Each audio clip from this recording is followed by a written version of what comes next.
y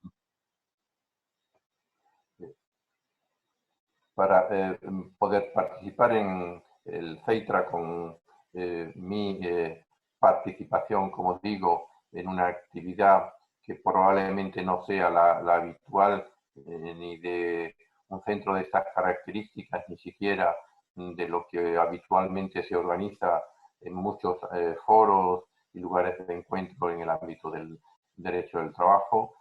Como él mismo ha indicado, en una ocasión tuve ocasión de ocuparme de esta materia. Fue precisamente por un encargo que me realizó la Pontificia Universidad Católica del Perú, y su origen fue el realizar un pequeño estudio sobre la metodología del derecho del trabajo, que precisamente se publicó en forma de fascículo por la propia Pontificia Universidad Católica del Perú, y posteriormente también adaptado, digamos, a la perspectiva española, fue publicado en la revista que dirijo bajo de la denominación de temas laborales. Y mi especial agradecimiento es porque es un asunto al que cada vez creo que hay que prestarle más atención, y que sin embargo no es habitual que nos dediquemos a este asunto en conferencias o en pláticas distintas en las que participamos. Y eso, digamos, requiere provocar incluso un poco el interés de quien me escucha para transmitirle la utilidad y no solamente la importancia del análisis de cómo se desarrolla la investigación desde el punto de vista metodológico. Por un lado, tener presente que la realidad es que este asunto habitualmente pasa desapercibido, casi que se presenta como marginal.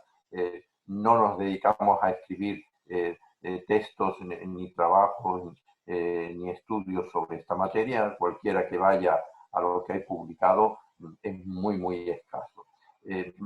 Esto queda casi que reducido a los debates que se desarrolla por parte de los teóricos del derecho del trabajo, que como tales lo analizan desde una perspectiva más de filosofía del derecho que desde un punto de vista analítico de la interpretación y aplicación de la norma, y que en esa medida queda bastante alejado de quien no es un filósofo del derecho. Incluso los juristas del trabajo es muy excepcional que le dediquemos atención a estos asuntos de carácter metodológico. Y a pesar de ello, creo que es necesario resaltar la importancia, incluso, digamos, la importancia práctica del método, más allá de la utilidad que pueda tener para nosotros personalmente, los que nos dedicamos a escribir artículos y libros sobre el derecho del trabajo. Por una parte, aunque no nos dediquemos a escribir, suele ser bastante habitual que en las conversaciones informales que mantenemos, de coloquios, fuera, digamos, del acto formal público, hagamos reflexiones de este tipo y cambiemos impresiones acerca de cómo hacemos nuestro trabajo. Eso sí, sin sacarlo a la luz. Es necesario, sin embargo, intentar que uno, esto que hace en una conversación muy informal, lo intente presentar un poco de manera reflexión, y de reflexión que permita, digamos, difundir lo que se está tratando. E incluso, diríamos, tiene una virtualidad que trasciende incluso a quienes nos dedicamos estrictamente a la investigación. Es algo que trasciende a la situación de un concreto país, y por tanto es bastante comprensible lo que yo, o creo que puede ser bastante comprensible lo que yo les voy a referir en los siguientes minutos, porque se presenta como un fenómeno que puede tener interés a la situación de cada uno de los países, aunque también cuando uno empieza a leer cómo se publica y cómo se diserta en una conferencia en unos y otros países, se ve que más allá de las diferencias lingüísticas, pues hay unas diferencias de enfoque metodológico que son muy llamativas. Y por último, esto, y sería el elemento que acentuaría más en este momento, es de utilidad para todos cuantos se mueven en el ámbito de las relaciones laborales. Y ello con independencia de que se encuentren o no vinculados a las tareas universitarias. Y por eso una de las cosas que uno tiene que tener muy presente, tanto cuando expone una conferencia como cuando escribe un texto para publicarlo, es quién se lo va a leer y qué finalidad tiene ese texto. Por ejemplo, yo tengo la costumbre, siempre que me invitan a impartir una conferencia, intentar saber quién me va a escuchar, porque no es lo mismo en qué términos uno expone las cosas según quién sea el auditorio que le escucha.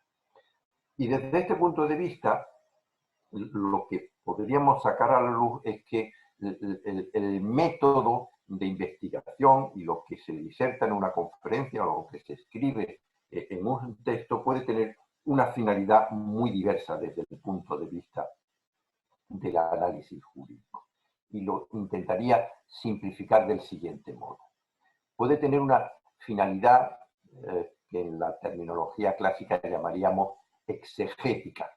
Esto es, una labor de decir, esta materia que yo estoy tratando requiere de un proceso de identificación de cuál es la norma aplicable, que no siempre es fácil, y en particular y sobre todo cómo se interpreta esa norma frente a situaciones que pueden presentar oscuridad o dudas o alternativas de lectura diferentes.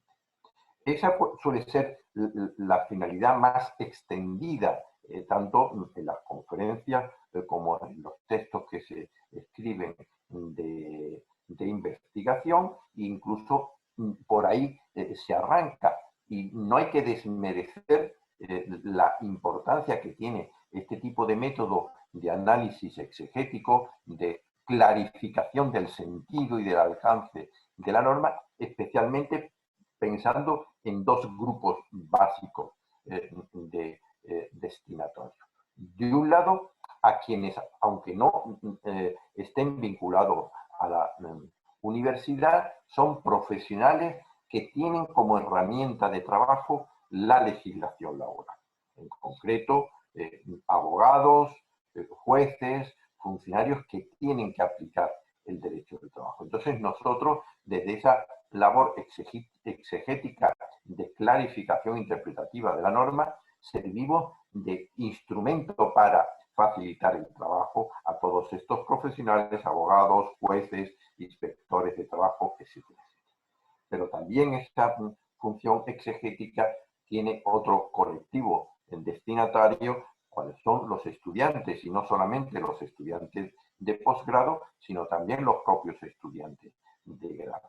Porque eso pretende que sea la didáctica del profesor frente al estudiante, que se familiarice con la lectura, que a veces no es fácil, de la norma jurídica. Y eso solamente se lo proporciona el método exegético que practicamos constantemente, a veces con mayor o menor habilidad. Y que, si me permiten una expresión castellana muy antigua, quien domina la técnica exegética al final es quien se diferencia como jurista del que habitualmente denominamos, al menos en España, no sé si también en el Perú, el leguleyo, esa persona que constantemente está leyendo normas y se cree que es un gran conocedor del derecho y, sin embargo, le faltan, digamos, las categorías o instituciones jurídicas que le permiten profundizar en el sentido y significado de las normas. Esa sería, por tanto, la primera funcionalidad en la investigación en cuanto a métodos jurídicos, que después intentaré desarrollar un poco más. Estoy en esta fase inicial esencialmente de aproximación. El segundo método, lo que digamos también estoy en una clasificación o tipología muy formalista, porque después a veces se puede producir simbiosis o usos acumulados de las técnicas. Digo, la segunda sería la del análisis de diagnóstico de la realidad sobre la que actúa la norma jurídica, que es especialmente útil para entrar en diálogo el jurista del trabajo con otros especialistas en el ámbito de las relaciones laborales, pero que no tienen, digamos, la especialización del derecho.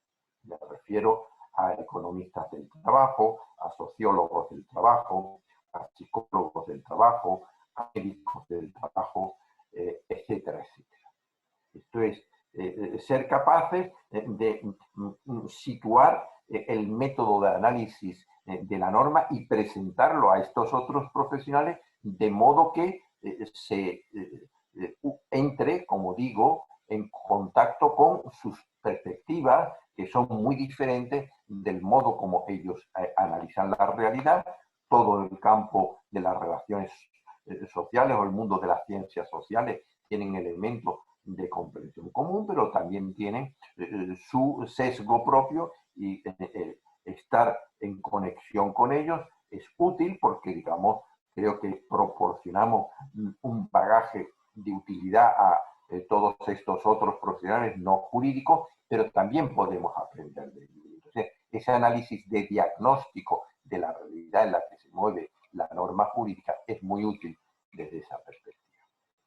En tercer lugar, mencionaría el método de análisis comparado, en el que uno ya, digamos, supera la referencia a la norma jurídica de su país, de su nación, para ponerlo en conexión de cómo esa misma institución tiene modelos regulativos diferentes según los países y que una misma situación es regulada en términos de proximidad o diferenciación con otros países. Y esto nos permite, de un lado, sacar frutos de la experiencia de otros países, pero también entrar en contacto con los juristas del trabajo de otros países que se dedican a lo mismo que hacemos nosotros, pero utilizando una normativa diferente. La siguiente perspectiva en el método jurídico que yo referiría sería la de la comprensión de la efectividad, eficacia y eficiencia de la norma laboral. Intentaré posteriormente precisar cuáles son los elementos conceptuales que definen cada una de estas tres categorías y especialmente en qué se diferencia. Pero esto es clave cada vez más hoy en día en el análisis de la norma laboral, por cuanto que nos encontramos con realidades en las que la norma no se cumple. Y es el contacto entre lo que es la voluntad del legislador de que las relaciones sociales funcionen de un determinado modo y, de otra parte, la constatación de que el legislador no logra que la norma que ha aprobado se cumpla. Y uno no puede quedarse en ese terreno teórico de la norma dice esto y yo presumo que con automaticidad de que una disposición que aparece en el peruano al día siguiente se está cumpliendo y se está aplicando. Y hay un proceso sucesivo de traslación de la norma a la realidad que también forma parte del método jurídico. Y la última variante del método que hay que tomar como referencia es lo que denominaríamos la labor prospectiva de la investigación.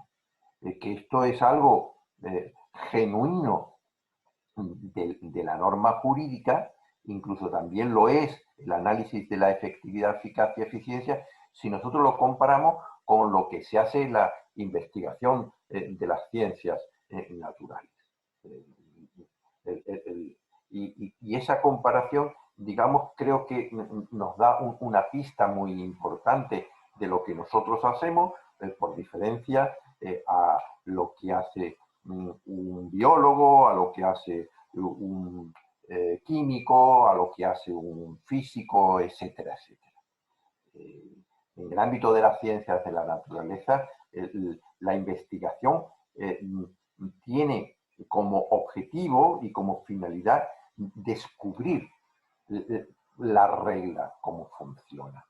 Y una vez que el científico de la naturaleza ha descubierto cuál es la regla por medio de la cual, por ejemplo, se mueven los planetas, ha agotado su investigación. Ha logrado, ha llegado al final de la meta de lo que pretende. Ya sabe cómo funciona el universo y por qué se mueve de ese modo y por qué existen los agujeros negros, etcétera, etcétera. Puede que a veces sea una tarea inacabada por parte del científico de la naturaleza, porque no todas las reglas acaban siendo descubiertas, o al menos estamos en una fase todavía en la que nos falta mucho por conocer.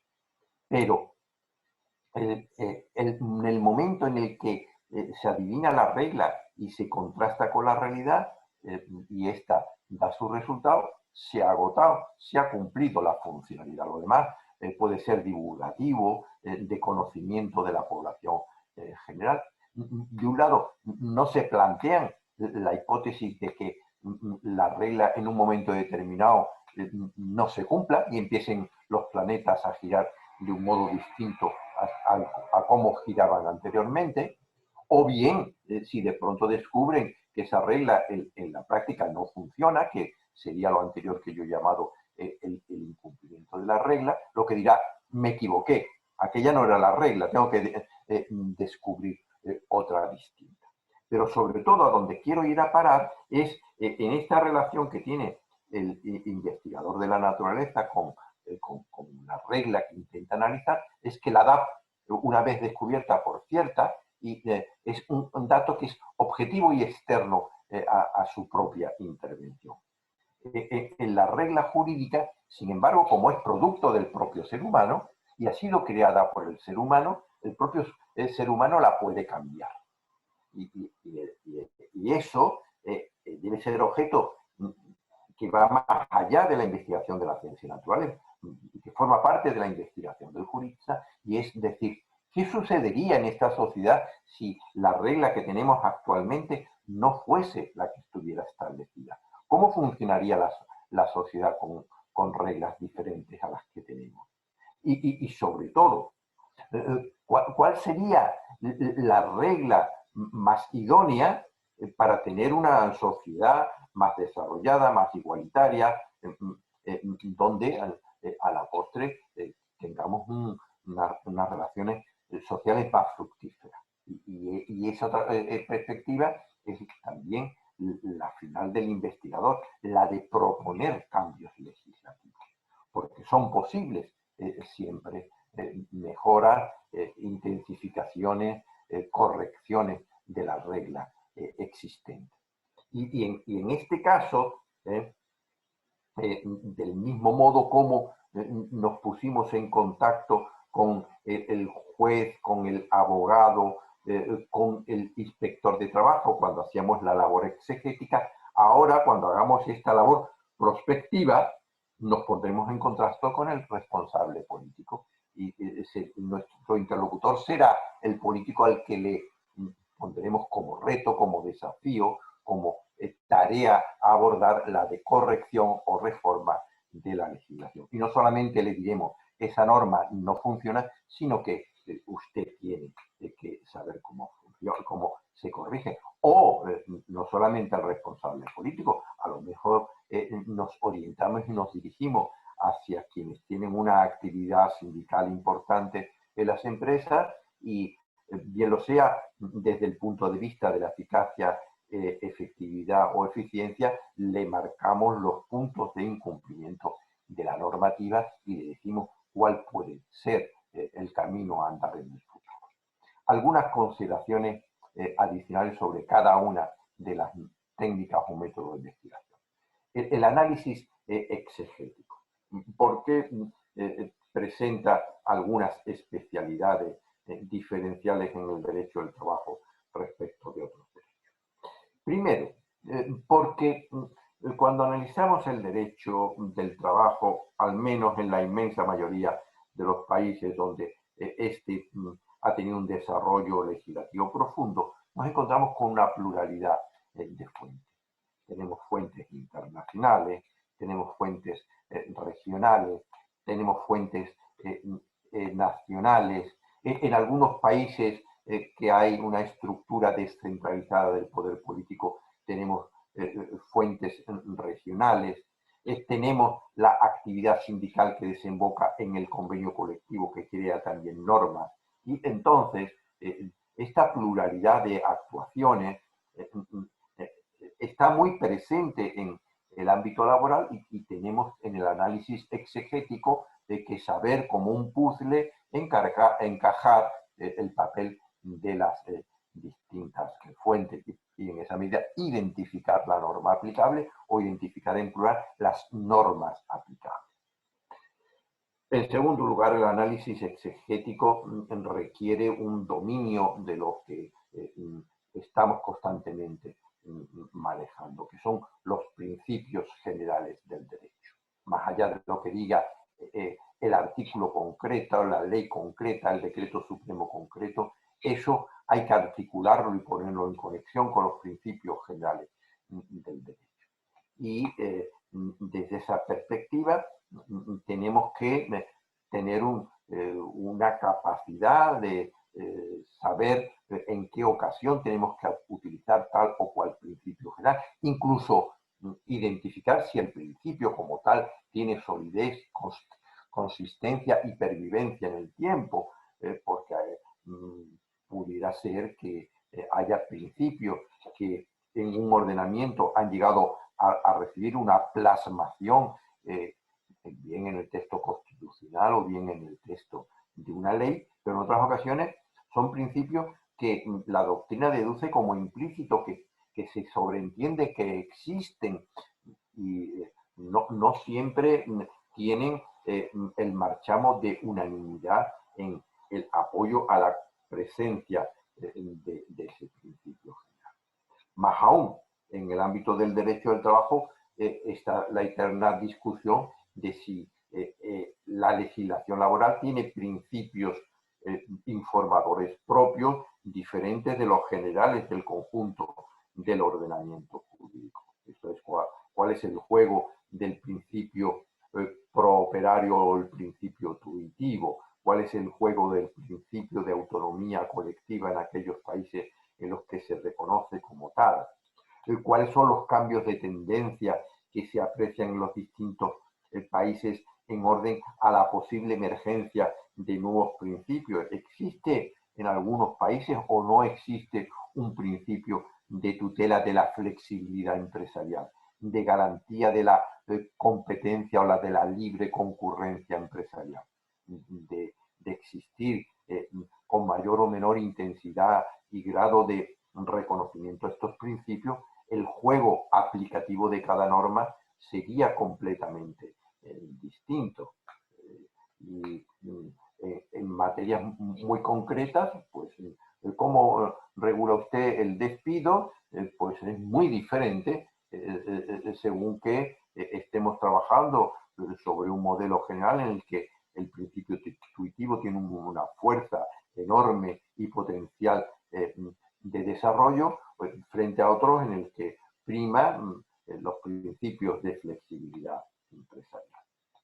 En esa técnica exegética hay una nueva realidad que no aparece en todos los países, pero deben tomarse en consideración de la confección de las normas jurídicas contemporáneas, en las cuales a veces pues no nos encontramos con la regla clásica de lo que los anglosajones han venido denominando el hard law o la ley fuerte, es decir, aquello que dice el supuesto de hecho A, se le aplica la regla B y tiene la sanción C si se incumple. Es la clásica regla jurídica. Usted tiene que abonarle este salario al trabajador cuando desarrolla tal jornada, presupuesto de hecho, consecuencia jurídica, y tiene el trabajador tales mecanismos de reacción si no se le paga esa cuantía retributiva. Pues bien, frente a eso van apareciendo textos legales en los que la fórmula es mucho más desvaída, mucho más difícil de aprender, porque no trabaja sobre esta fórmula del hard law, sino de lo que como contraste los anglosajones denominan la soft law o la ley suave, en la que lo que se establecen son procedimientos, reglas de control, recomendaciones, programas públicos de actuación dirigidos a lograr el cumplimiento de determinadas normas. Entonces, el jurista que tradicionalmente realizaba labor exegética percibe un notable desconcierto cuando aparecen estas reglas de soft law. ¿Y cómo lo tratamos? ¿Esto es derecho? Incluso algunos dirán, no, esto es una regla política o una regla ética o moral o un procedimiento que puede ser de importancia para ciertos políticos, pero que no tiene capacidad de articulación ante un tribunal de justicia. Pero a pesar de eso, los anglosajones le siguen calificando de ley, aunque sea suave, pero ley también. Y el método de análisis de esos textos suele ser más complicado. A veces uno se queda puramente en la descripción porque no logra ir más allá de esto.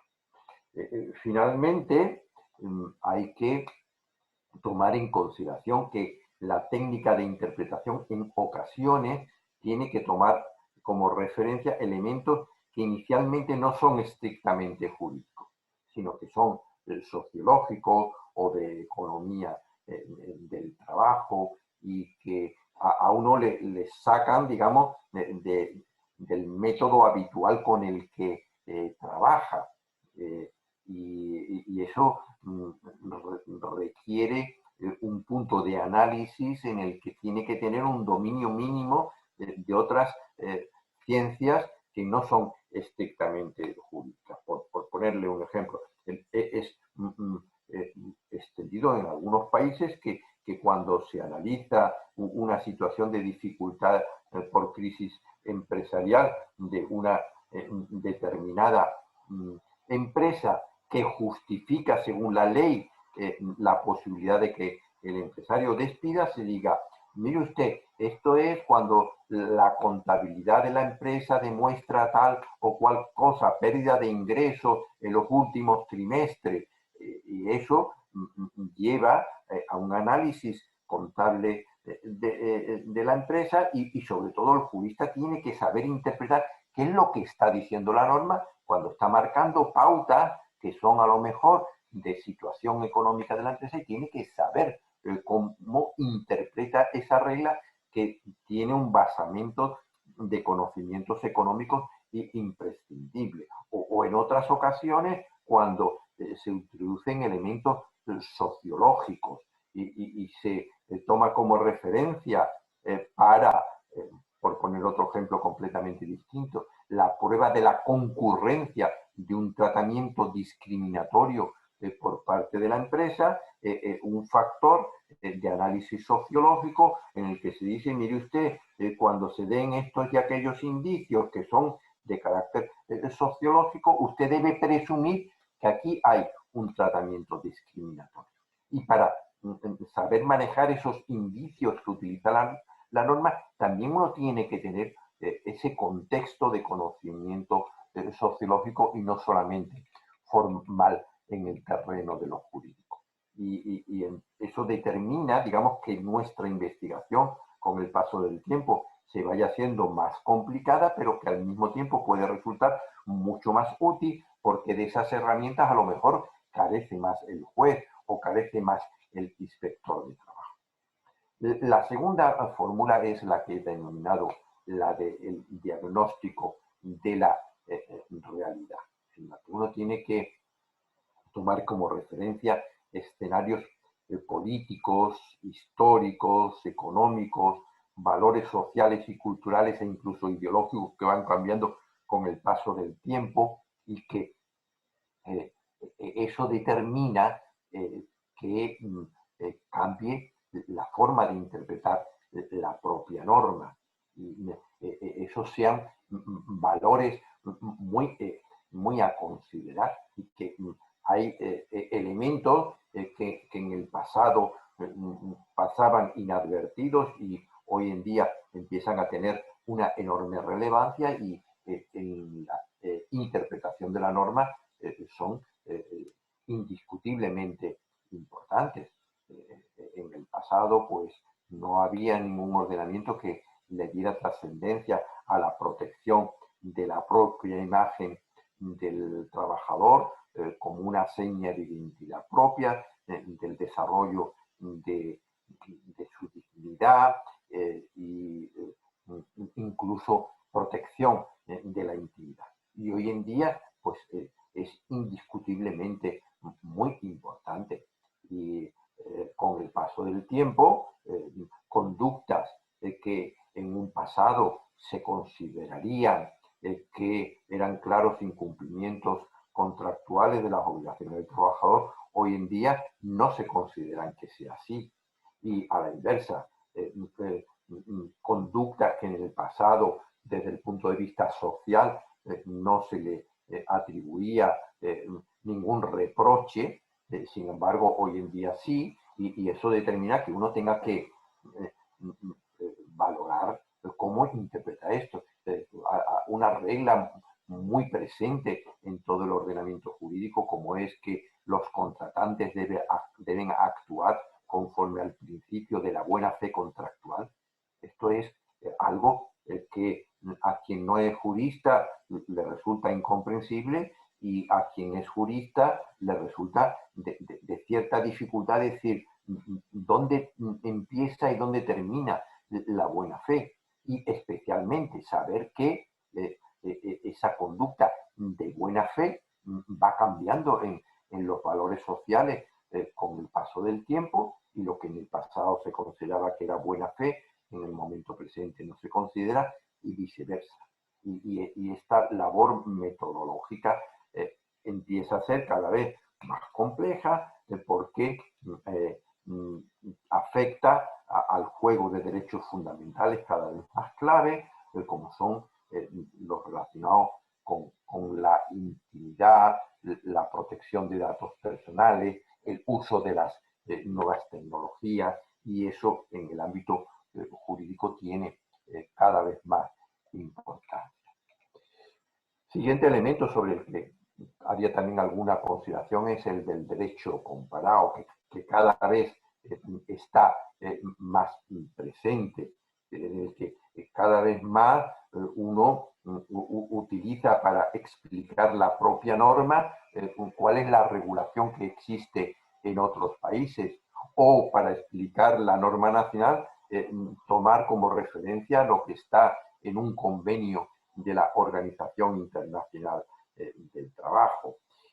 Y eso clarifica el sentido de la norma. Hay que tener presente que en muchas ocasiones, cuando se introduce una determinada reforma legal, se legitima esta políticamente o se refuerza en términos políticos, porque mire usted, nosotros lo que estamos haciendo es trasladando a nuestro país el modelo jurídico que existe en aquel otro país, que se ha demostrado que es enormemente útil y funciona adecuadamente.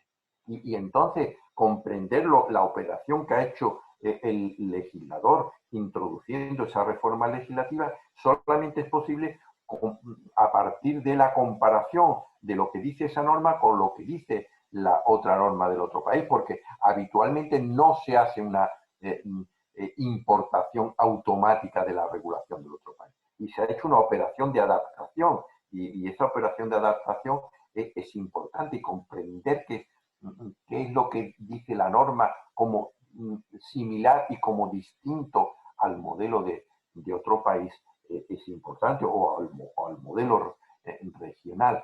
En ese territorio, el análisis de derecho comparado tiende a tomar y con todo fundamento como referente los modelos nacionales más próximos al nuestro culturalmente. Es comprensible que desde el Perú pues se mire cómo se regula la misma materia en países cercanos como son Argentina, Chile, Uruguay, Colombia, etcétera, etcétera, y prácticamente no se analice qué es lo que se hace en los Estados Unidos.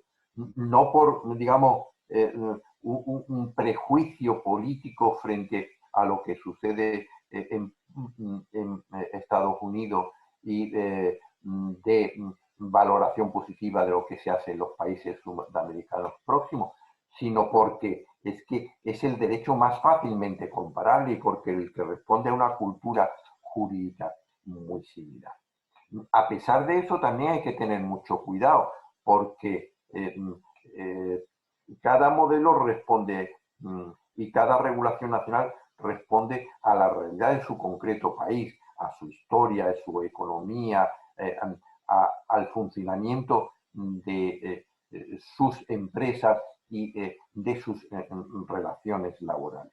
Introducir a veces la doctrina que está expresada por parte de investigadores de otros países y decir esto es lo mismo en nuestro país, pues puede inducir a errores gruesos. Y hay que tener cuidado cómo se hace la investigación de derecho comparado, que no es lo mismo que hacer una investigación de derecho nacional. Voy terminando. El otro método, el relativo a la efectividad, eficacia y eficiencia. ¿Qué significan cada uno de estos términos a pesar de que aparentemente sean lo mismo? Se suele diferenciar y con razón entre las tres categorías porque aluden a perspectivas distintas.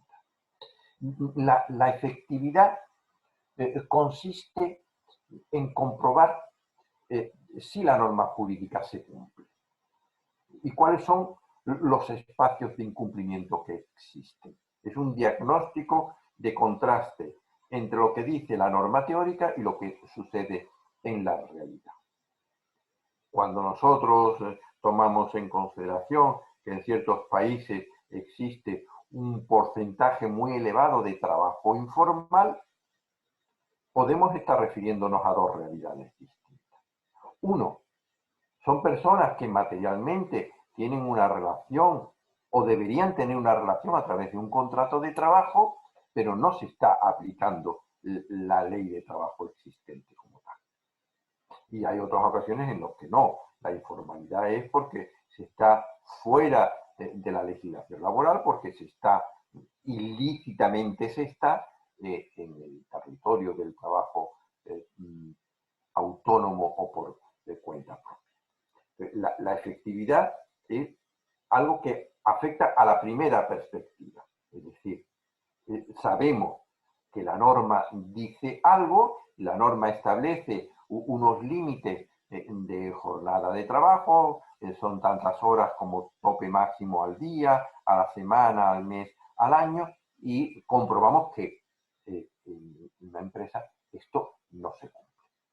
Se trabajan más horas de las que permite la ley. La efectividad lleva no solamente al diagnóstico de detectar que esto pasa y en qué cuantía pasa, sino también cuáles pueden ser las razones explicativas de que pase. Y ello no simplemente por un prurito de saber mejor dónde nos movemos, sino también cómo reaccionamos frente a esa realidad. Es decir, cómo actuamos frente a un escenario en el que detectamos que hay dosis muy elevadas de inefectividad de la norma laboral. La eficacia de la norma es algo que conviene separarlo de la efectividad. Porque cuando uno analiza la eficacia, está diferenciando entre el cumplimiento material de la norma y el logro del objetivo que pretende la norma conseguir. Y son cosas distintas, porque en muchas ocasiones la norma laboral se cumple, pero no logra lo que va buscando.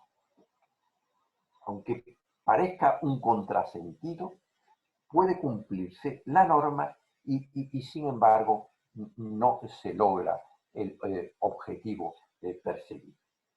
Esencialmente porque después vienen acompañadas determinadas estrategias empresariales que impiden el logro de los efectos, o más que los efectos, las finalidades de la norma.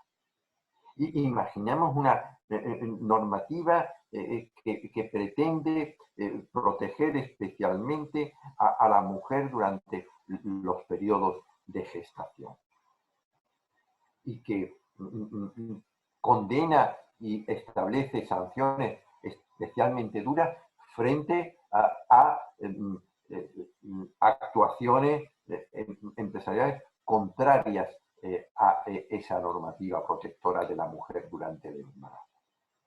Y comprobamos que esas normas se cumplen, pero que también producen un efecto boomerang consistente en que a la vista de esas cargas o limitaciones que le imponen a las empresas reorientan su contratación y pasan a contratar cada vez a más hombres para no tener que soportar las cargas que le impone la legislación en esa materia. Yo no incumplo la normativa, pero lo que hago es que contrato más hombres que mujeres.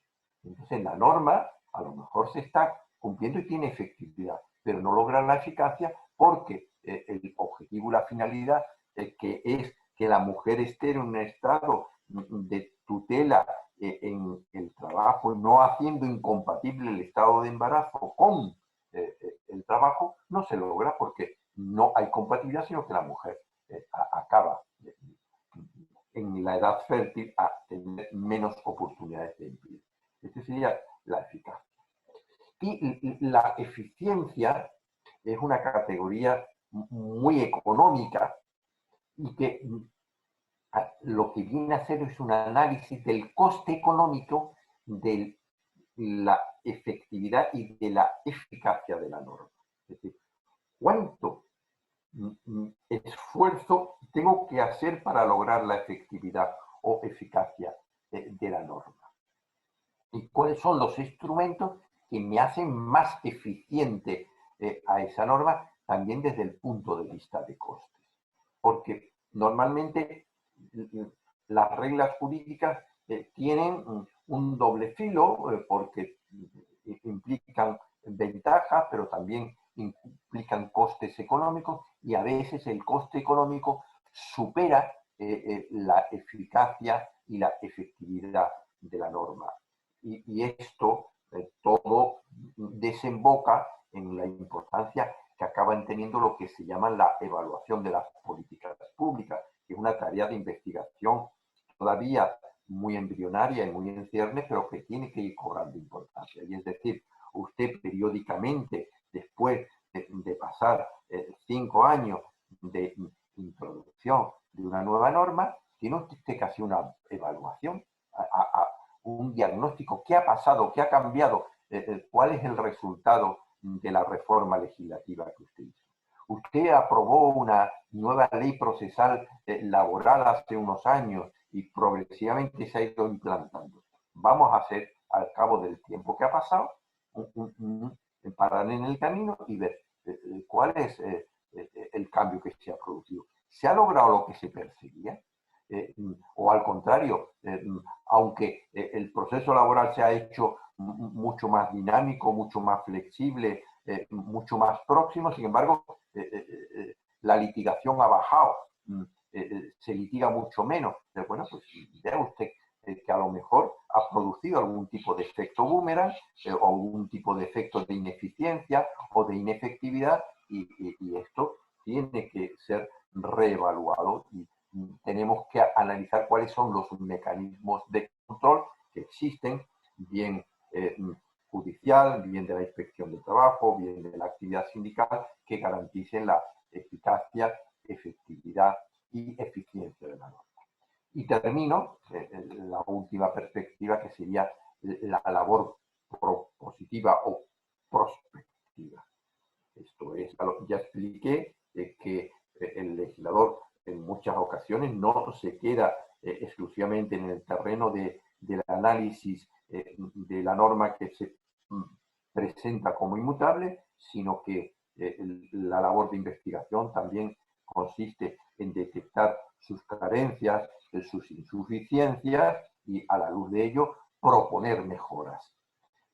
Esas propuestas de mejora pueden ser en lo que la utilización de la expresión latina implicaría ponerse en la perspectiva del eje ferenda, es decir, mandarle mensajes al legislador de decirle usted vendría bien que esta concreta regla usted la perfeccionase, la cambiase o la alterase porque no está funcionando, no es eficaz, no es efectiva o no es eficiente, y entonces se pone, digamos, en conexión el investigador con el legislador, o puede que no sea un problema de cambio de la norma, sino de reordenación de la actividad administrativa o de reordenación de la actividad judicial de control, y lo propositivo vaya dirigido a la actuación del poder ejecutivo o del poder judicial para decirle no es precisa el cambio legislativo, o aunque sea preciso el cambio legislativo, mientras tanto usted debería cambiar los principios conforme a los que actúa en el control administrativo o en el control judicial para ser más eficaz, más efectiva o más eficiente la norma. Incluso la labor prospectiva puede dirigirse a los sindicatos, es decir, usted tiene como organización sindical un campo de actuación vía la negociación colectiva, y más allá de lo que haga el Congreso o de lo que haga la Presidencia de la República, usted tiene el instrumento de la negociación colectiva y por él puede implementar, cubrir lagunas jurídicas que están en la ley, y desde el punto de vista el investigador también se convierte en un dialogador con el sindicato, proponiéndole vías de actuación. Eso sí, ya si termino, el investigador no debe dejar de ser investigador, es decir, no debe suplantar el rol del responsable político, no debe suplantar el rol del juez, no debe suplantar el rol del sindicalista. Es alguien que está externo, que por eso puede tener una posición de mayor neutralidad a estos efectos y desarrollar una labor que no sea exactamente la que realiza el político o el sindicalista. Pues nada, muchas gracias por vuestra atención.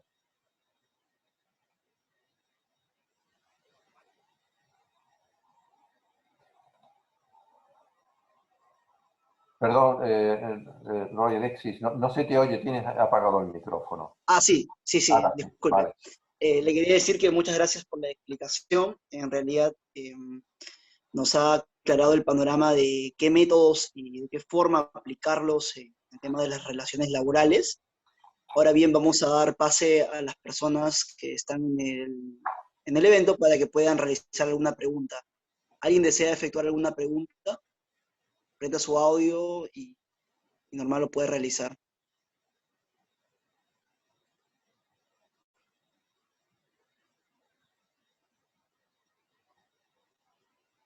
Bien, mientras lo van pensando, yo le quería hacer una consulta.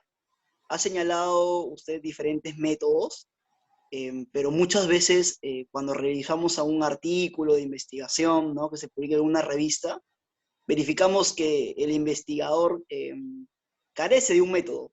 Es decir, es como si empezara a redactar un artículo de investigación, pero sin utilizar algún método alguno, ¿no? No lo esclarece en su introducción, ni tampoco en la parte metodológica, y simplemente escribe y pone sus propias apreciaciones sobre un tema determinado.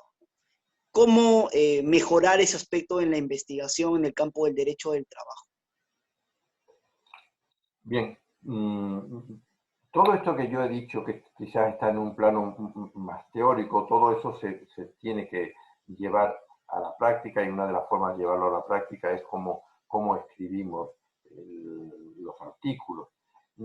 Y esto, como casi todo en la vida, aunque se pudiera estudiar, se aprende de verdad con el manejo del oficio. Y con el paso del tiempo es como uno va cogiendo este tipo de habilidades. Y lo que yo he contado es un poco el resultado de pensar cómo lo he ido yo haciendo. No creo que se deba exigir que en un artículo uno explique el método que ha utilizado, porque a veces resulta un poco banal explicar cuál es el método.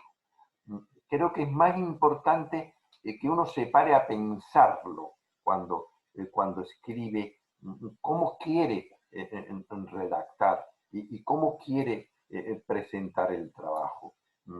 El orden secuencial de explicación es importante. Eh, Situarse en el plano de quien le va a leer también es muy importante. Hay que a veces tener como referencia cosas bastante sencillas, que acaba uno también teniéndolo que trasladar no a un artículo, sino incluso a lo mejor una intervención ante un tribunal. Por poner algún ejemplo concreto. Primero, uno tiene que tener muy presente, y posiblemente yo he caído en este error en mi intervención de hoy, que el que está escuchando se puede aburrir. Y cuando el interlocutor que escucha se aburre, aunque no lo pretenda, eh, acaba mentalmente dejando de prestar atención. En un artículo es muy importante. Si uno empieza a referenciar cosas que son ajenas al objeto de lo que quiere hablar y empieza con divagaciones generales, el lector ya lo ha cansado y abandona el texto, no lo sigue leyendo. O estaba escuchando la conferencia, sí deja de escucharla. Entonces, la capacidad de captación de la atención, bien sea de quien te lee o quien te escucha, es especialmente importante en todas las actividades de la vida, incluso, digamos, en una conversación informal entre amigos. Si uno no tiene esa capacidad de captar la atención, uno pierde la capacidad de influencia sobre la otra persona. El otro elemento sobre el que destacaría importancia a estos efectos es algo que estamos viviendo mucho en el día de hoy y que marca una enorme diferencia respecto de la investigación del pasado. En el pasado, las fuentes de información eran bastante limitadas.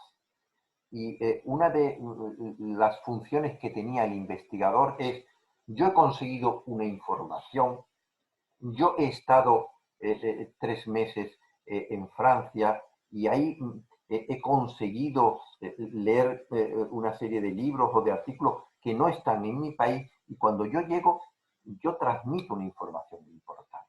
O yo he podido tener acceso a determinadas resoluciones administrativas o judiciales que no son de uso habitual por el público en general. O yo he tenido posibilidad de acudir a ciertos debates que se han producido en el Congreso que no han trascendido. Y entonces el investigador era un intermediario para transmitir una información muy rica de la que carecía el gran público. ¿Cuál es la situación real hoy en día? La contraria. Es decir, tenemos un exceso de información. Nos llega información por todos sitios, ¿no? Y la posibilidad de conocimiento de lo que está pasando en Francia, en Argentina o incluso en Australia es relativamente fácil, más allá de las barreras lingüísticas que siguen siendo importantes. Entonces, otro de los elementos a tomar en consideración es, cuidado, tienes que cambiar la forma de escribir las cosas o de contar las cosas en una conferencia, porque lo que tú estás refiriendo, el que te está escuchando, el que te está leyendo, lo ha podido recibir, o aunque no lo sepa, cree que tiene canales de conocimiento sobre el particular. Lo dicen hoy en día incluso los maestros respecto de la enseñanza básica de los adolescentes. Esto es, antes, digamos, el estudiante respecto del maestro tenía una cierta veneración porque le estaba transmitiendo unos conocimientos que no lo podía encontrar ni en la calle ni en su familia. Y era, digamos, la gran fuente de sabiduría la que le transmitía el maestro. Y sin embargo, ahora el adolescente dice, ¿qué me va a contar este si yo ya todo esto lo sé a través de las redes sociales, lo sé a través de el WhatsApp, o me voy a Wikipedia y ya me lo dice todo? Entonces, en este tipo de efectos, que también lo tiene sobre la investigación, es importante que uno sepa que ha dejado de ser el transmisor de información. Lo que tiene es que tener la habilidad de una herramienta que a veces carece el que le está leyendo o el que le está escuchando, y es de ser capaz de procesar esa ingente cantidad de información que existe. Saber de toda esa información que circula, cuál es la realmente importante y cuál es la que tiene dentro de su importancia el impacto más importante respecto de lo que uno está viviendo. Antes, bueno, pues el número de sentencias accesibles era muy pocas. Y hoy en día a lo mejor uno se entera que en un juzgado o tribunal de Piura se ha dictado tal sentencia, entonces se le da una importancia tremenda. A lo mejor la tiene o a lo mejor no la tiene. Entonces, la labor del investigador es ser capaz de decir, oye, es que ciertamente esta sentencia es un hito trascendente y es un referente decisivo en el terreno de la investigación. Y lo otro es la capacidad creativa, es decir, ya, digamos, la investigación no puede ser meramente descriptiva, divulgativa, porque se queda corta a la vista de la enorme cantidad de información que transmite.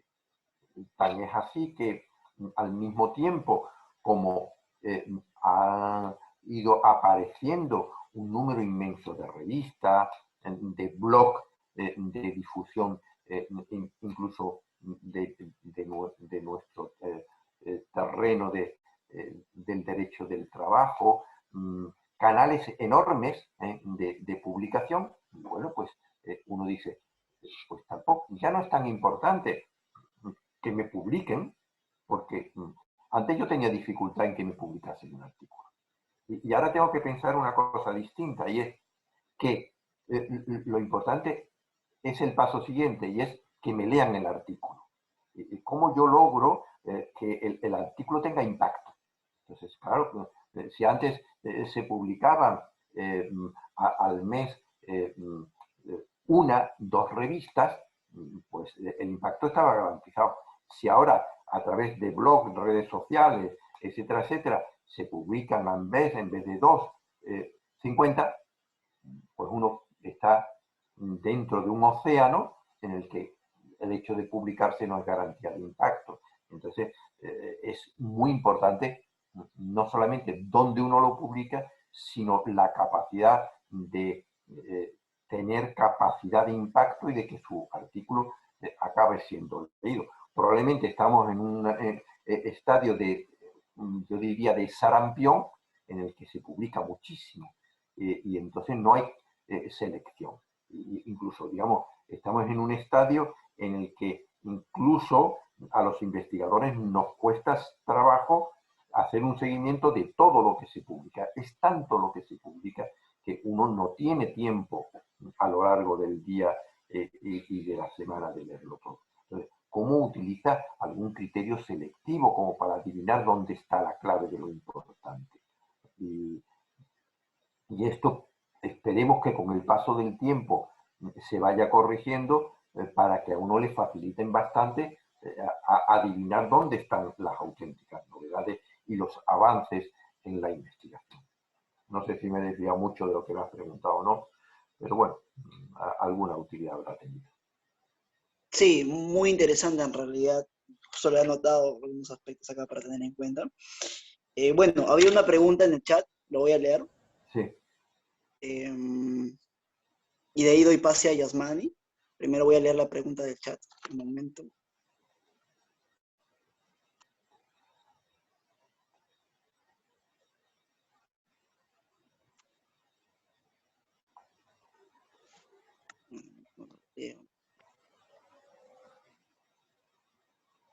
Ya, la pregunta era la siguiente. Se indicó que deberíamos tener cuidado al momento de realizar análisis en cuanto al derecho comparado. Sin embargo, no precisó o no se precisó los puntos o la forma en la que deberíamos orientarla, ¿no? O en todo caso, ¿cuándo es recomendable acudir al derecho comparado y cuándo no? La pregunta es de Pablo Salcedo. Intento responder lo segundo. ¿Cuándo sí y cuándo no? Pues depende de si hay una institución que tenga capacidad de ser comparada con mi país en concreto. Por poner un ejemplo, en el ámbito del estudio del convenio colectivo, hay países, como es el caso del Perú, donde la práctica totalidad de los convenios colectivos tienen ámbito empresarial. Y los convenios de gremio son muy pocos, que casi que son marginales. Mientras que tenemos otros países donde el sistema legal y la actividad sindical ha dado lugar a un peso muy importante de los convenios que en Italia llaman de categoría, en España sectoriales y en otros países de gremio. Entonces, aquí, si yo tengo un modelo en el que solamente lo que prima es el convenio de empresa, voy a intentar hacer el derecho comparado con otros países similares al mío, en el que ocurre exactamente lo mismo, como es un país como Chile. Y si me voy al análisis comparado de esos otros países donde el sistema ha desembocado en un peso muy importante del convenio sectorial, lo debo hacer más en términos diferenciales, es decir, cuáles son las razones históricas, jurídicas o de constitución sindical que han desembocado en la ausencia de un convenio sectorial y qué impacto diferencial tiene el hecho de que exista o no exista un nivel de negociación sectorial. Creo que el ejemplo puede ser más ilustrativo que explicarlo en términos teóricos. Y en cuanto al modo de realizarlo, hay que hacerlo intentando saber o trascender de la letra de lo que está recogido en el concreto artículo. Porque la letra esconde siempre una realidad que puede ser similar o diferente. Entonces, la comparación en derecho, su dificultad no está en que uno tiene dos columnas en la que va viendo la ley sobre el contrato en tal país y la ley sobre el contrato en otro país, sino saber cómo se ha movido en su evolución en cada país para desembocar en un modelo parcialmente parecido o diferente, o porque es una intervención legislativa reciente que ha cambiado, y entonces se trata de también contextualizarla para saber si el cambio ha tenido impacto o no ha tenido impacto, porque intentar un derecho de comparación respecto de una norma que uno no se da cuenta que ha sido un intento fallido, pues entonces no puede saber qué es lo que ha pasado. Es decir, hubo un gran debate en Europa, por poner un ejemplo, de un proyecto muy ambicioso en Francia de introducir la jornada semanal de las 35 horas. Ese proyecto acabó fracasando por completo. No hemos realizado los demás países, quitando Francia, un análisis de derecho comparado de por qué fracasó, por qué no dio los resultados correspondientes. Y sin embargo, tampoco hemos hecho un análisis de cómo el convenio de la OIT sobre jornada de trabajo, en una labor lenta pero sólida, ha ido logrando el objetivo de ratificación de ese convenio y de que en la práctica ese convenio haya acabado teniendo un impacto real sobre las relaciones laborales en los distintos países. Se trata de una labor en la que uno tiene que ver la norma y cómo la norma ha impactado sobre la realidad, que es muy diferente en cada país.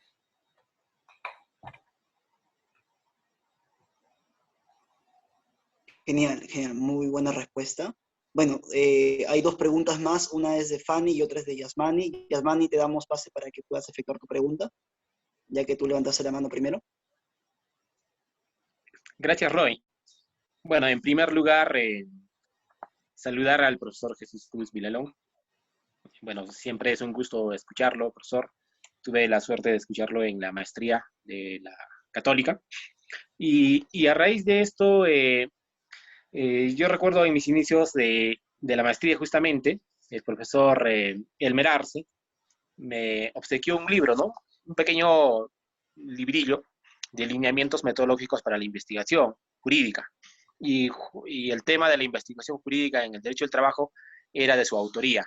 Entonces, en uno de los puntos yo recuerdo que abordaba, por ejemplo, el tema de la investigación de derecho comparado, un poco con la línea de la pregunta anterior, porque es común muchas veces en las investigaciones advertir de que se hace, entre comillas, la aplicación del método del derecho comparado, ¿no? El análisis jurídico comparado, pero suele limitarse a la comparación de la normativa, ¿no? O citar una que otra jurisprudencia, por ejemplo, ¿no?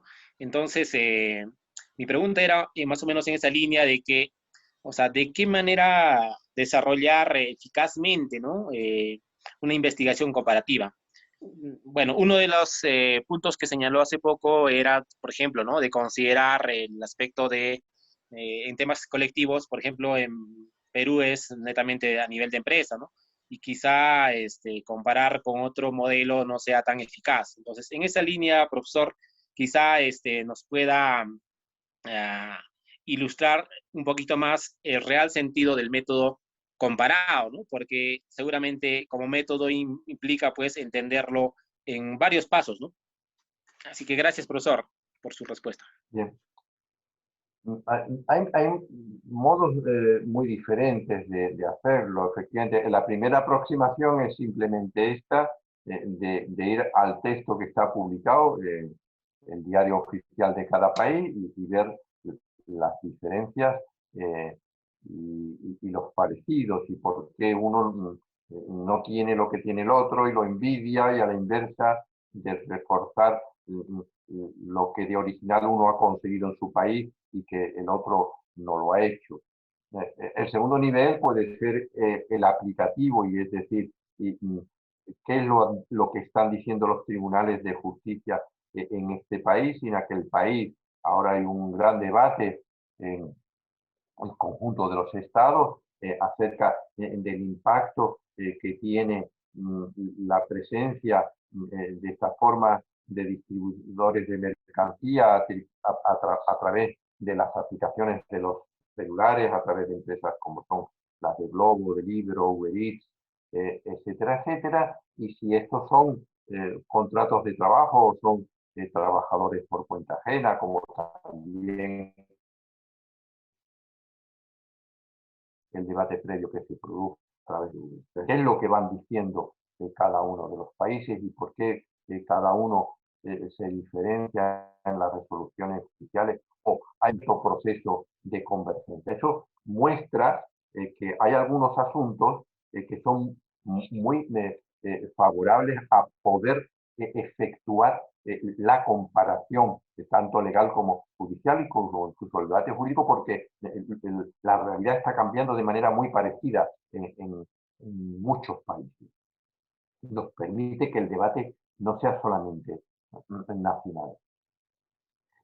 Pero también a veces para comprender el sentido de esas sentencias, pues tiene uno que tener el contexto, y a veces esto es lo más difícil, el contexto de por qué se produjo, y si aquello fue una cosa anecdótica o después tuvo una traslación al cambio legislativo general. Y claro, ahí nos chocamos con déficit de información. Es muy difícil ya entrar en ese territorio, pero yo creo que es imprescindible decir, bueno, ¿y por qué en California la sentencia sobre los riders ha dicho esto? ¿Y por qué en Italia ha dicho lo opuesto? Pues tenemos que conocer el contexto general. Yo cuando empecé a reflexionar sobre este asunto fue por un motivo muy personal. De vez en cuando eh, alguien me mandaba algunas sentencias, mira, sentencias de Nicaragua en la que citan tu trabajo tal, sentencia de Chile en la que el Tribunal Constitucional te ha citado. Y decía, ¿cómo es posible? ¿Cómo es posible si yo en ese asunto lo que estaba hablando era de la norma española y han utilizado lo que yo he reflexionado sobre la norma española y han aplicado mi criterio allí en Nicaragua o lo han aplicado en Chile? Entonces, eso me llevaba a pensar en, bueno, ¿cuál es el método de uso comparado de la doctrina de un país que se traslada a otro? Y si uno lo puede hacer con cierto mimetismo o no, porque también sucede a la inversa, es decir, uno se encuentra como a veces en ciertos países, pues tiene mucha más importancia lo que haya dicho el Tribunal Constitucional del otro país de la que haya dicho mi propio Tribunal Constitucional. Entonces, bueno, pues que después resulta que mi Tribunal Constitucional está desprestigiado y aquel otro tiene un gran prestigio. Entonces, el, la construcción doctrinal de aquel otro país es muy importante, entonces es útil que yo la traiga. Pero las variantes son tantas en las que podríamos seguir hablando muchísimo sobre esto. En todo caso, muchas gracias, Yasmani, por tu pregunta, que me ha permitido ahondar en esta semana. Gracias, profesor. Sí, justo quería hacer una atingencia a ese tema.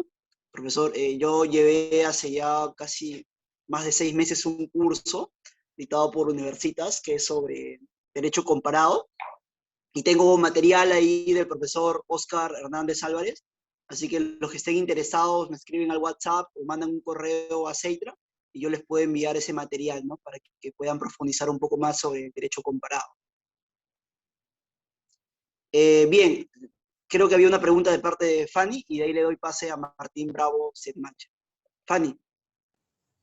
Profesor Cruz Villalón, buenos días. En principio, felicitar y agradecer las explicaciones puntuales que ha dado sobre la investigación en las relaciones de trabajo. Mi consulta va en el sentido de la solidez de un artículo o una investigación, ¿no?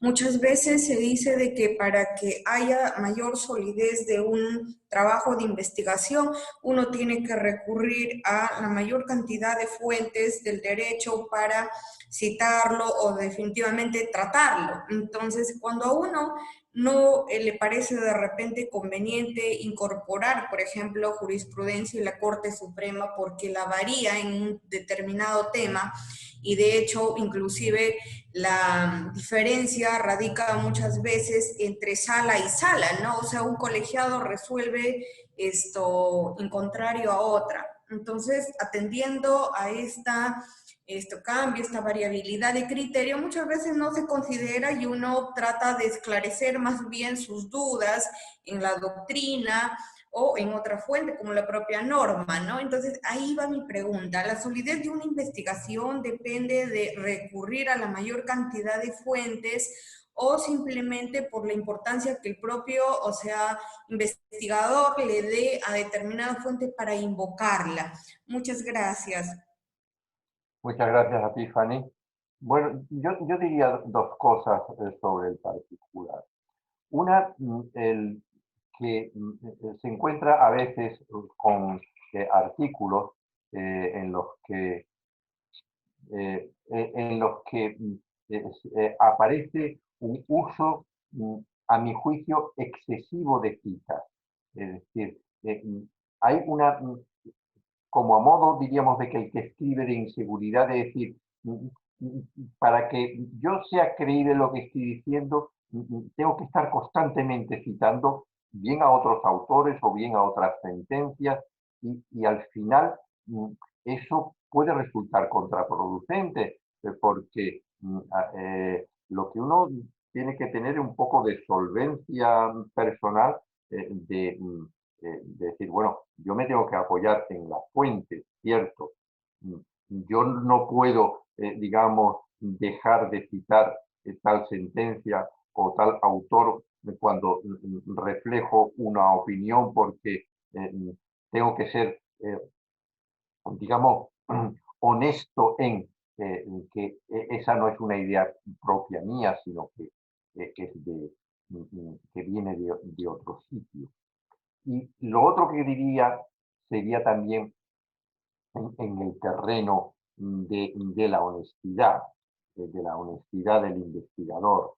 En ocasiones el investigador está convencido de una tesis a un extremo de plenitud en lo que defiende, que puede estar plenamente fundada, pero hay posiciones de contrario que no defienden lo que uno está defendiendo. Y entonces le provoca un cierto disgusto que hay una sentencia que opina en sentido contrario de lo que uno defiende. Y entonces un elemento de honestidad es no ocultar la sentencia, la tiene que traer. La tiene que traer con plena honestidad, a lo mejor para decir, usted, no coincido con lo que dice esta sentencia. Entonces, la sentencia la utilizo en términos contraargumentales, es decir, defienden lo inverso a lo que yo defiendo, pero yo digo las razones por las cuales esa sentencia no me ha convencido. Y también a veces, bueno, pues hay que darle mayor o menor valor a ciertas posiciones judiciales o doctrinales. A veces hay posiciones de contrario de niveles que no tienen prestigio. Entonces, bueno, pues uno puede tener la tranquilidad de decir, no voy a citar a este autor que no tiene ningún prestigio, que no me convence, pero es que no es necesario que yo le dé mayor relevancia a alguien que es de escaso prestigio. Ahí está la honestidad del investigador, es decir, de ir tomando en consideración las distintas posiciones que hay y el reto de hacerse convincente en lo que defiende por la vía de criticar las posiciones que no comparte. Y, naturalmente, si estamos en un ambiente de investigación sano, a veces pues, hay que reconocer que no siempre es así, se comprenderá esa referencia al criterio de tal tribunal que uno no comparte. Hay veces en los que las situaciones son a veces un poco delicadas y hay que comprenderlas también. Es decir, hay el investigador que después también ejerce como abogado y tiene la doble condición profesional. Hablando aquí en confianza, pues es también comprensible que la honestidad de ese investigador también haya de ponderarse en función de que no puede enemistarse con el que pasado mañana va a ser su juez y le va a dictar una sentencia y que se ha enterado que la ha criticado, pues le dice, pues ahora verás la sentencia que te voy a dictar. No sé si me explico con confianza lo que estoy diciendo. Entonces, bueno, pues, a veces en la investigación también hay que ser, digamos, elegante en el modo como se dicen las cosas.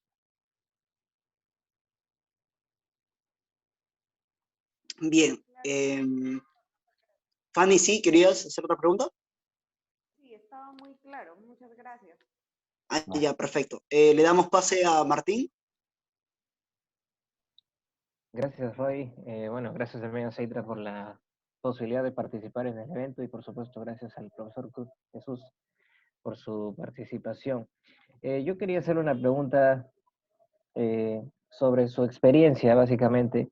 En mis trabajos de investigación, yo suelo recopilar toda la información posible. Sin embargo, como usted ha remarcado, llega un punto en que la información es demasiada y uno no sabe hasta cuándo seguir compilando, hasta cuándo seguir acumulando esa información. En mi experiencia, detengo esa búsqueda por puro sentimiento, o sea, siento yo que ya he llegado a un tope, pero quisiera saber si es que usted tiene algún método, técnica para determinar con alguna ciencia hasta dónde es viable o conveniente recopilar información. Yo, si me permites la broma, en esto recuerdo mucho a un compañero que decía, los trabajos nunca se terminan, los trabajos hay un momento en el que se abandonan. Y esto ocurre también con la acumulación de la información. Hay un momento en el que ya uno tiene la saturación. Yo creo que el momento es cuando uno empieza a ver que ya lo que encuentra son nuevos textos, pero que repiten y que no, aunque digan cosas importantes, ya están dichas. Y uno ya tiene el puzzle de las ideas que están circulando y de las tesis que están circulando. Ya ahí puede detenerse. Puede que eso en algún momento tenga la insuficiencia que sea, pero no te diste cuenta que estás citando este argumento que en realidad te está refiriendo a una sentencia o a un autor que no fue el que puso en el debate por primera vez este argumento y le estás dando autoría, digamos, de que él fue quien lo propuso como juez o como investigador y no fue él, sino que fue uno muy anterior. Hay ese riesgo, pero hay que asumir lo que uno puede equivocarse ante el culmen tan enorme de información que existe. Entonces, mi consejo sería este: a partir del momento en el que uno detecta que ya no encuentra nada nuevo, cierra. Gracias, profesor. ¿Hay alguna otra pregunta por parte del público? Bien, al no haber más preguntas, profesor, le agradecemos nuevamente que se haya dado su tiempo. Imagino que ya serán casi por lo menos creo que las 7 de la noche, ¿no? Si no... Aquí son, todavía no de noche, aquí son las 6:30 de la tarde.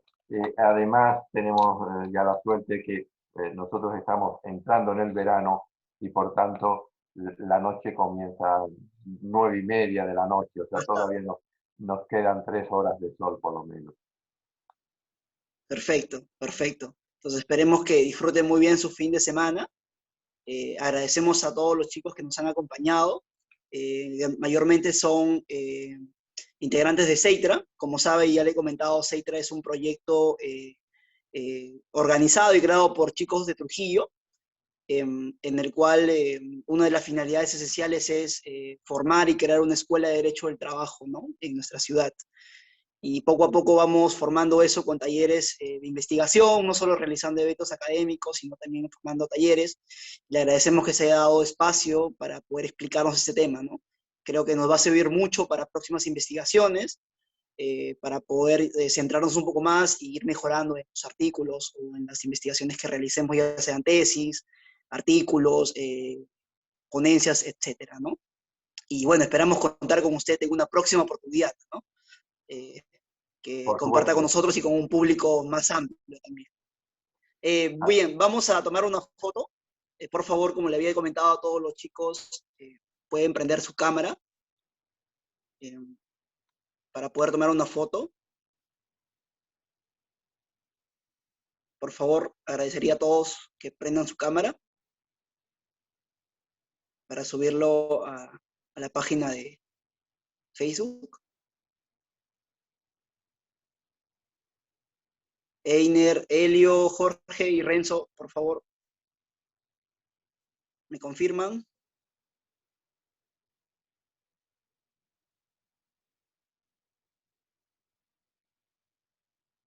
A ver, esperemos unos segundos a Jorge y a Renzo. Bueno, ya, con los que estemos presentes tomamos la foto. Amigo Martín, tú mismo eres, por favor. Sí, acabo de hacer la captura, ya está, de hecho. Perfecto, Pues muchísimas perfecto. Entonces gracias. esa foto lo subimos al Facebook. Eso Muchas es. gracias, profesor Jesús. Nada, Y a vamos, vosotros también, y que nos volvamos a ver pronto. Saludos a Trujillo. saludos, un abrazo, cuídense. Un abrazo. Hasta luego.